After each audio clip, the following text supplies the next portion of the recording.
Au Japon, il est d'usage de dire « Gomeifuku wo inori mushia gemasu » avant de parler des dégâts causés par le tremblement de terre.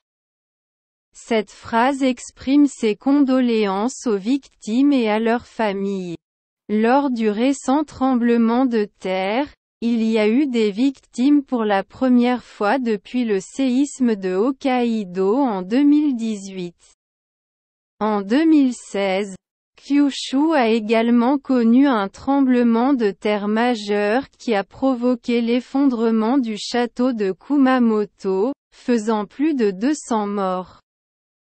Il est navrant de constater des dégâts aussi importants après une si longue période.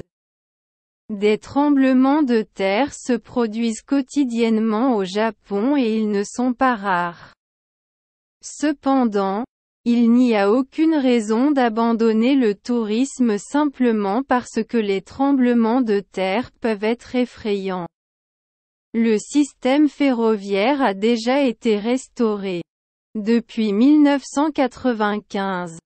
La résilience sismique des bâtiments au Japon est exceptionnellement élevée.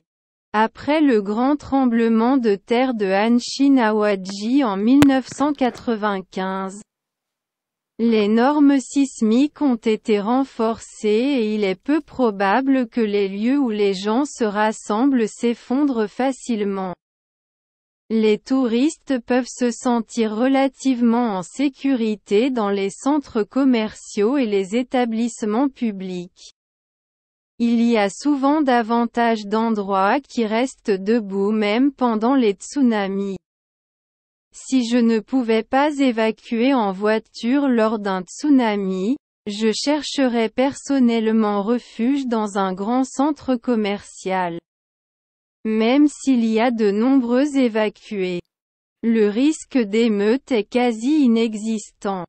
Si le tsunami n'a causé aucun dommage aux installations, le réseau de transport public sera généralement rétabli dans un délai d'1 à 3 jours. Hormis la région de Noto, il n'y a aucun dégât.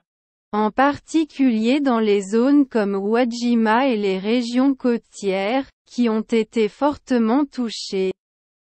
La situation devrait revenir à une situation presque normale d'ici une semaine.